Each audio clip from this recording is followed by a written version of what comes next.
Hello and welcome to the Beef Edge, the Teagasc Beef Podcast, for all the latest news, information and advice for Irish beef farmers. I'm Catherine Egan, and on this episode I'll be joined by Dr. Bernadette Early, researcher in Teagasc Grange, highlighting the welfare advantages experienced by animals in Irish beef systems. And I first asked her what research is currently underway in Teagasc Grange. So we quantified antibiotic usage at animal level on 123 farms. Now this comprised 79 beef and 44 dairy farms. And what we found really was very interesting and very useful in that our usage of antibiotics is low in Ireland relative to other countries for our production systems. But the one thing that we have to be very vigilant of is that we have more responsible use of antibiotics. How can farmers be more responsible with regard to the use of these antibiotics? Well, the Department of Agriculture again and other stakeholders have come out with certain recommendations, and there are what we call like the 6 rights are being made available, and information is on the DAFM website as well as on the Teagasc website.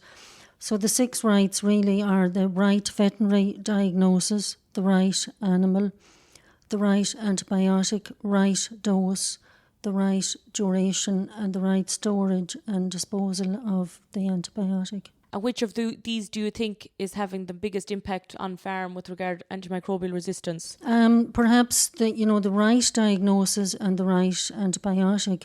And in the past, we were probably more inclined to use what is known as the highest priority, critically important antibiotics. But now we're being asked to use more of the penicillin type. So at the moment, there will be restricted use of what is known as the 3rd and 4th generation cephalosporins and macrolides. And what will this mean for Irish beef farmers? Really, it won't be anything negative as such. But what it will mean is that it will be so important to have a herd health plan in place. So if the farmer is working with his vet and with his Teagasc advisor and really put together a herd health plan with recommendations. And one key feature would be to pay attention to colostrum feeding, animal nutrition and animal purchasing policies. Vaccinating of animals as well is a key. And there is quite good benefits in, let's say, vaccinating the dam pre-calving, such that when the calf consumes adequate colostrum, that it will attain sufficient immunity to protect itself against disease. And I presume biosecurity would be very important on farms to help with this. How would farmers go about? Use of disinfectant baths, being very careful, because it is their enterprise, it is their... it's their way of their source of income. So it's important that, foot baths, disinfectants are in place in those, and that, they're just really aware that disease can come onto a farm, like through maybe contact, it may be with dirty overalls or that, or being on somewhere else where you bring in infection onto your farm. With the current beef situation and price, there's been an increase in steers on Irish farms. What would you advise with regard castrating bulls for over 1 year of age? That's an interesting question because it is becoming more topical. Let's say, as you said, suggested that, bulls being entire and then castrated. So there are different procedures that can be carried out with animals over 6 months of age. There's the option of doing Burdizzo castration, which is a bloodless castration. There's the option of doing surgical castration as well as banding. Now, just to remember also that the legislation in place as regards castration of older animals over 6 months of age must be administered a local anaesthetic. For example, something like lignocaine before they are castrated. And this lignocaine is a veterinary surgeon only product, so it must be administered by a vet. There's very little difference in performance between animals that are castrated, let's say, at 6 months of age and between 6 to, let's say, 17 months of age, and how they perform or, throughout that time up to slaughter at 22 months of age. Jerry Keane at Teagasc Grange carried out a series of studies where they castrated bulls using surgical castration from 7 to 17 months of age, and there was no difference in carcass weight when the animals were slaughtered at 22 months of age. You've mentioned that there's no difference between 6 months and 17 months. What is the legal and welfare requirement then in relation to castrating young calves? A young calf can be castrated under 6 months of age without the use of a local anaesthetic. And we have looked at studies where we castrated young calves, young dairy calves, from 1.5 up to 5.5 months of age. And we did show that the younger calf, is probably able to deal very well with the stress of castration.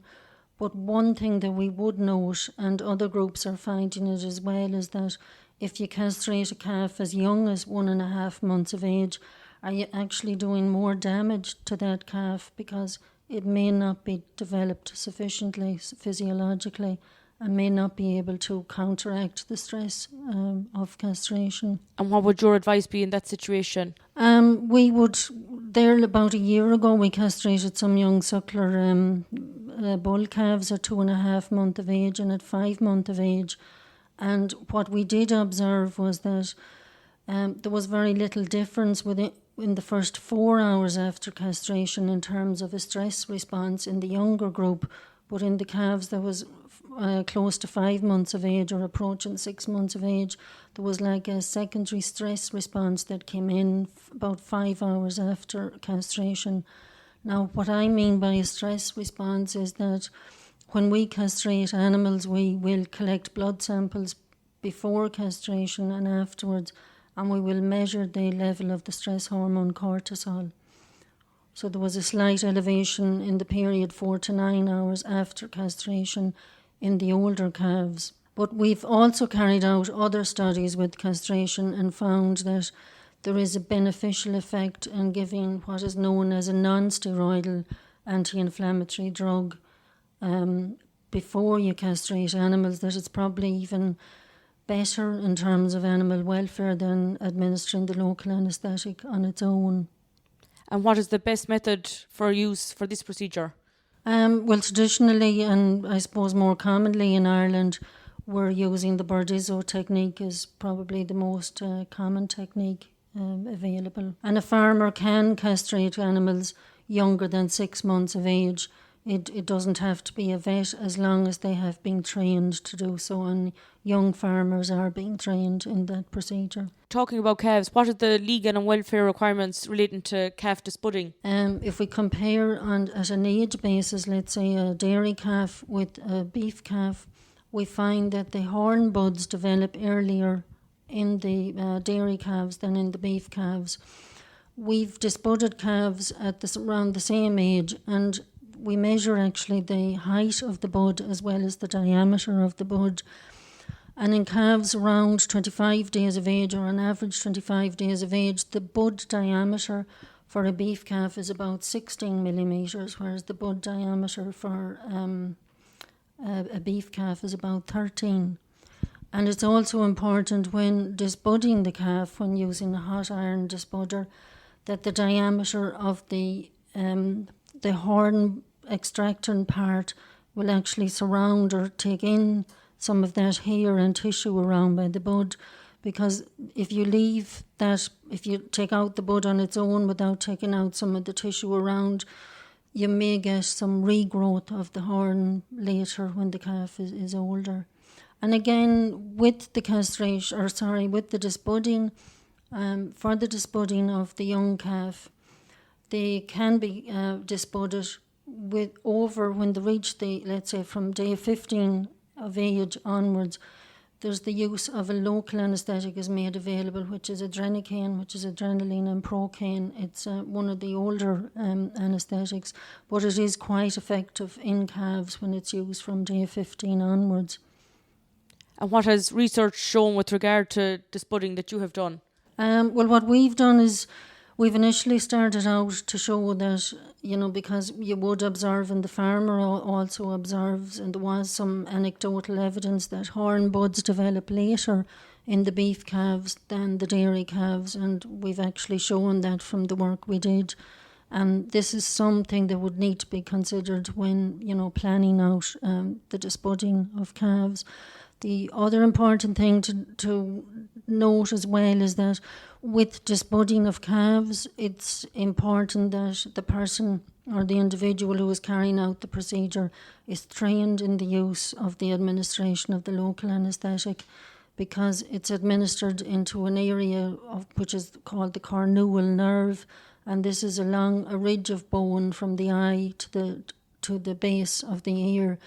It's quite easily to find the little pore and inject the site, but that needs to be done, with good restraint of the calf. And it's also so important that, the farmer would have a dehorning crate to restore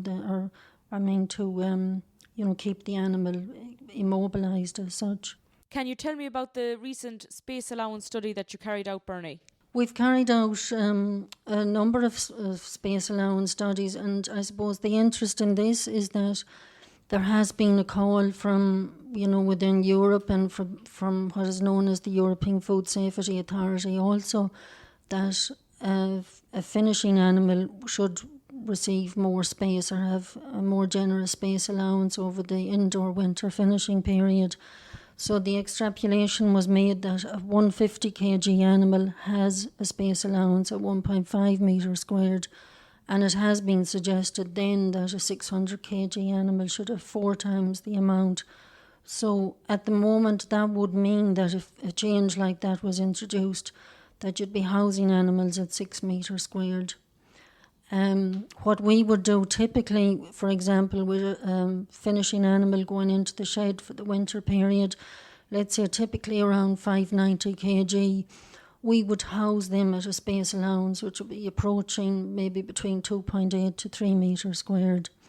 So we carried out a large-scale study then where we had animals at 3 different space allowances at 3 metres squared, 4.5 metres squared and 6 metres squared on slats. And then we had a 6 metre squared comparison on straw. The study lasted about 105 days. What we did find at the end of the study period, when the animals were killed, there was no difference in carcass weight across the 3 space allowances. So the carcass weight was around 344 kg at 3.5, 4.5 and 6. And there was no difference at the 6 metres squared on straw. However, we did find that the animals that was housed on the straw bed were dirtier by the end of the study than those at the 6 metres squared on slats. We also collected the weight of the hide of all animals, and the animals coming off the straw-bedded pen or treatment, they had heavier hides than those on the slats at 6 metres squared. So we concluded from the study that our present recommended space allowance is adequate in terms of animal welfare and performance, and we would not see it necessary to increase the space allowance for animals during the winter housing period. So as a result of that study, what is the space allowance legally now for legislation? Well, in terms of legislation, it has been based previously on work coming from Grange. It was from the work of Dodd, but at that time we had, I suppose, typically more Holstein or Friesian type animals rather than continental type animals. So at that time the recommended space allowance was around 600 kg, 2.2 metres squared, around at that type of an allowance. But at the moment we're operating between 2.8 to 3. So that when we have an animal finished over the winter period, that is adequate for them in terms of space. You're also heavily involved in research relating to transporting cattle. What have your studies shown? We did studies within Ireland where we looked at different journey durations. So we did 6 hour, 9 hour, 12, 18 and 24 hours of transport. Those were journeys we made within Ireland. This was before or when there was consideration was being given to changing the journey times and the conditions for animals during transport. We found no adverse effect of the transport on the animals as a result of those journeys. Following that, we did transport work where we brought animals from Ireland to France and from France down to Italy and down to Spain on separate, those would be separate studies. always we maintained control, non-transported, we call them control, but non-transported animals in Ireland, either at Grange or on commercial farms. The journeys we made were part of commercial transport.